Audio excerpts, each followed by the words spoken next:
I talked about people wanting easy answers, wanting to close problems and issues and be done with them, wanting to reach conclusions and have it settled and know what to do and be ready to make changes, take action.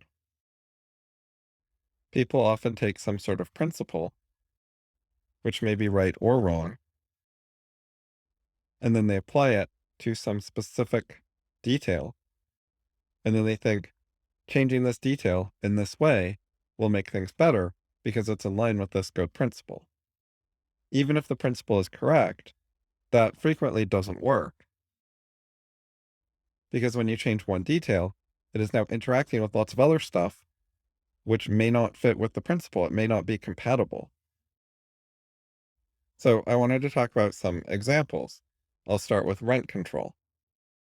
According to capitalism, rent control is bad. And there are reasons for that. And they're good reasons. There are there's logical economic analysis you can do about why price controls are bad and harmful in general. So you might make a statement like everything else being equal, we should not have price controls. That's a careful, guarded statement. Sometimes people just think, get rid of this price control, things will definitely get better, regardless of everything else going on in the world. Getting rid of rent control works well as a slogan.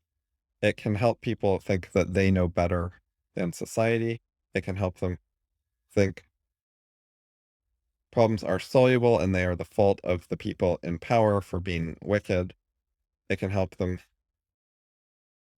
blame problems in their lives on society having these flaws. But suppose you get rid of rent control and you keep everything else about our society the same. You're going to run into some difficulties. A free market in housing means we're going to need to build more housing. That means we're going to need to change zoning laws. And we're going to have to orient society and our economy around these changes. What sort of regulations do we have that are reducing people's ability to build things, to start small businesses, to import materials, to harvest raw materials from nature? The US has, at least in some ways, there's a broad narrative here, reduced its manufacturing and construction for decades. Reversing that is not going to happen quickly. Abolishing rent control, on the other hand, could happen in one day. We could just make a new law. It could be a very fast change. And if we change it, will we get manufacturing and construction jobs back in the US? I mean, it would give an additional incentive for them to be here, but there are still a lot of other reasons in play that were causing them to be outsourced or not happen or whatever. So maybe it won't be enough. And even over time, our manufacturing will stay about the same.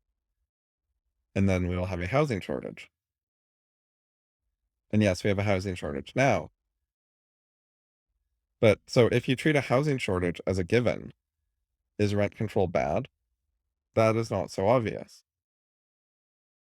When free market mechanisms are not working, if that is your premise, and you just know they're not going to work, and demand is not going to be met with increased supply, then it's hard to say what would happen. It would take a lot of analysis, at least. It's not obvious what the right answer is. COVID showed that our supply chain for raw materials and many other things is pretty fragile. So it probably wasn't prepared for a large surge in construction, even if COVID hadn't happened. When a significant disruption, a significant change or problem came along, we found out our supply chain was a bit broken and shoddy. So maybe if we abolished rent control, it could have had a similar effect to COVID where it threw the supply chain into chaos. And we have a lack of skilled workers in the trades. We've been pushing more people into university, not trade school. That's not an easy or quick thing to change. And if we were to change it, this could affect things like the university system and their popularity and their tuitions and government funding to help pay for people's tuitions, student loans and aid. It could interact with lots of things going on in our society. So an attempt to get rid of rent control could tip over a bunch of dominoes and affect all kinds of other things that at first glance are not related to housing, like university. So this gets into the issue that basically our whole economy is connected. So housing is a pretty big sector. So if you affect it, it can have effects on more or less everything else. I think some people's attitude is, well, if we make a good change in this one area, then sure, there will be all sorts of unpredictable effects, but they'll have to be good because our change was good, so the effects should be good.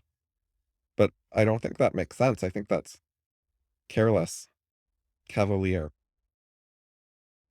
If everything was very principled and made sense and logical and good at dealing with problems, and then you could make a good change and you could expect other things to deal with it in at least acceptable ways, if not good ways. But when a lot of the other stuff is broken in convoluted, problematic ways, as libertarians claim they are, then they may not respond well to interacting systems changing. For example, we have regulations about minimum housing quality and safety and stuff. So you might think that as a result of those regulations, there would be additional construction of housing that meets those standards, and that it would not cause a homelessness problem. But I think you'd be wrong. I think that other parts of society did not respond very well to those changes, and they ended up with increased homelessness. So the chain reaction of one change was pretty bad in other areas in unintended ways, rather than the consequences rippling down and then being dealt with in rational, reasonable, effective ways. Minimum wage is another example. A lot of people just say get rid of it or lower it, and things will get better. I agree that minimum wage has a lot of problems. I've argued that it is a bad approach to economics. But as a social policy today, things are complicated. It interacts with many other policies. So how do companies set wages in society today? There's something to think about there. And if the answer is not the free market way, then getting rid of minimum wage could have unintended consequences. You're trying to make a free market reform, but you might just be freeing the hand of companies to do anti-free market things. People see minimum wage as an anti-free market law, so they think if you get rid of it, these are free market people, of course, they think if you get rid of it, it's going to make things more free market and better because they've gotten rid of the bad guy, the thing from the other tribe. But is it possible that to some extent, minimum wage is a reaction to companies doing anti-free market things? People might have seen companies doing bad things that are incompatible with a free market, and then they thought this is bad, and then they proposed minimum wage laws to try to control those companies and limit the bad things they're doing. And if that is the case, then if you get rid of minimum wage laws, those companies might go back to doing anti-free market things. Often, an anti-capitalist law is a response to some sort of real problem that, for whatever reason, was not being solved. Like maybe we didn't have enough capitalism, enough free market institutions to solve it properly. So unless you add those in, it's still not going to be fixed. Like if you get rid of minimum wage law and you add a free market solution to various abuses at the same time, maybe that would make things better. But if you get rid of the minimum wage law without any positive solution to real problems, you could be making things worse, or just someone might come up with a new anti-free market law to try to fix things. Instead of saying minimum wage laws contradict economic principles, so they're bad and we must get rid of them, you should consider that many, many things in our society contradict economic principles, And then you should try to make some sort of cause and effect chart or tree. Map out what is causing what. I know it's very complicated and big, but you need to try to get a handle on it and have some model of society, some theory of what's going on. And then you can try to figure out an actual plan for what changes to make, in what order, and how to go about it, and how to explain it to people.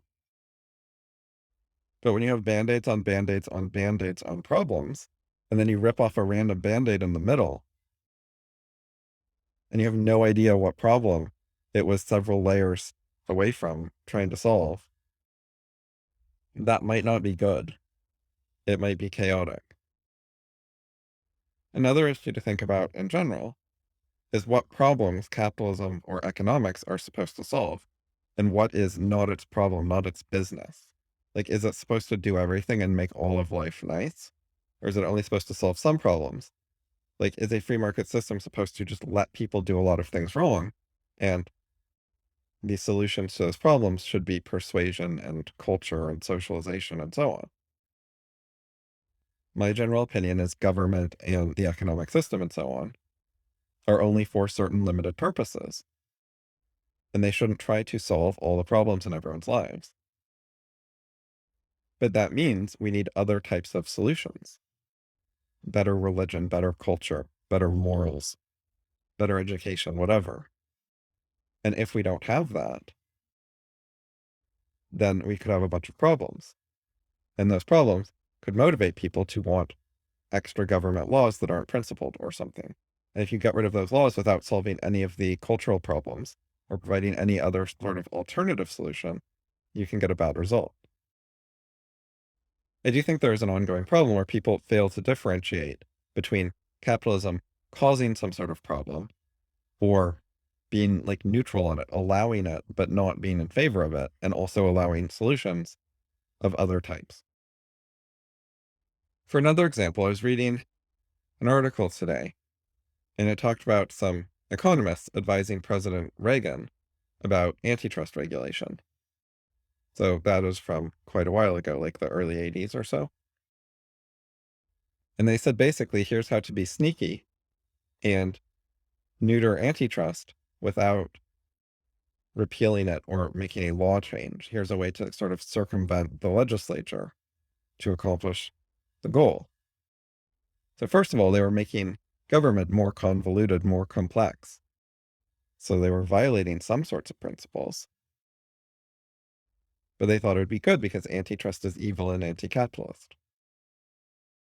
So any way of harming it or reducing it seemed good to them. And I think that's really naive. That they're not thinking through what is going on in society. Like, why do we have antitrust? Is it just because people don't understand economics correctly? I think that's one factor. But there are other factors. So here's one theory, and this is a big issue. There's many ways you could look at it. So just one theory out of many possible things. I'm not especially advocating this, but it seems initially plausible. So what if, imagine this, big companies tend to commit a lot of fraud, and we're bad at policing that fraud. Imagine that the big companies commit bigger or more important frauds than little companies. So in that case, there could be a problem with big companies, which could motivate people to want antitrust law. Because when companies merge and get bigger, then they commit more fraud. So maybe our institutions of the free market are not good enough at policing and preventing fraud. And so we put on a band-aid of limiting how big companies get because we couldn't control them and police them and stop them from violating free market principles, which don't allow fraud. And so if you get rid of antitrust, you get more big companies committing more fraud, which is not the goal of the free market economists advocating this, but it could nevertheless be the result. And maybe all that fraud they commit is worse than antitrust. And you could come up with different variations of this theory with other abuses other than fraud.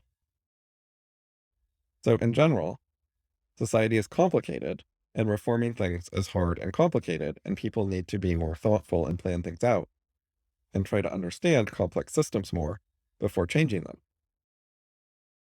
Instead of just saying, I think this change is a local optima, I have a reason that in isolation this change is good.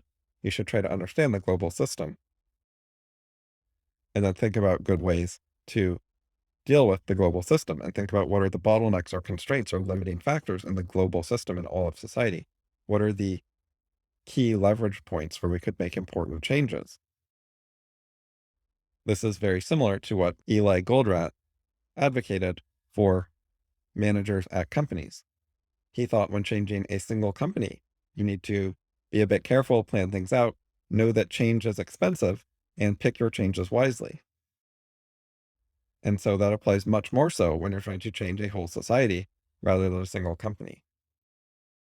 Changes can take on a life of their own, they can get momentum. It can be hard to reverse course and undo wrong changes, and people can get fed up with changes and just say, no, I'm done with all these failed reforms. I don't want to keep trying. Like, I'm not a guinea pig, stop experimenting. So it can be a lot better to figure out the right changes before you make them instead of reversing course back and forth, which can be very expensive and tiring and chaotic. The back and forth analogy is interesting in a way because if you go back and forth, say east and then west and then east and then west, you might end up where you started or near it. And you've just wasted some time and energy. But if you make laws and then you make laws that have a somewhat opposite effect, and then you make more laws in the first direction and then more laws in the second direction and go back and forth, you often don't end up very near where you started. You end up with many, many convoluted laws stacked on top of your starting point that you would have to try to repeal. So you can make things a lot worse. So broadly, don't give up on reform, but do more study, more self-improvement, more research, more planning, more figuring out what you're talking about, more decisively winning debates and having paths forward and debate policies and all that stuff to be a good intellectual and think through all the changes and make trees and charts like Goldratt talked about for cause and effect and transition tree and future reality tree, etc. Those are a good planning method. You should use many planning methods if you're trying to make some sort of big change. And if you're not really trying to make a change, you're just yelling on Twitter, you're advocating a change, but you have no political power and don't really expect anything to happen. Why? What is the point about being powerless and yelling for changes when you don't really know what you're talking about? Like the fact that you're not actually going to change things and therefore your half-baked ideas will not harm anyone because no one listens to you. Still don't do it. That's not a good idea. And people do listen to you a little tiny bit. And so to that extent, you may have done some harm. I find people so eager to think they have a bunch of answers and that they're ready to change the world and to be frustrated when the world doesn't change how they want. And I consistently find that they don't know enough, that they need to learn more, and that they're arrogant and overconfident. It's not hopeless, but you need to have some respect for how complicated and hard society is. It is a very big system. You should basically, before thinking about changing such a big, difficult system, make your life really great. Change a smaller system, a single life, effectively. Help some of your friends, improve a single business, do things like that that are smaller scale reforms. A lot of times people look at a complex system and they see some problems and they're right. They're not always right, but sometimes they're right. That's a real problem. There's a flaw there. And so they think that they're smarter and better than whoever made the system or whoever advocated that. But that is incorrect. It's hard to make a complex system that doesn't have visible flaws. Often, whoever made the system understands the flaws better than you, and they were trying to avoid some other flaws.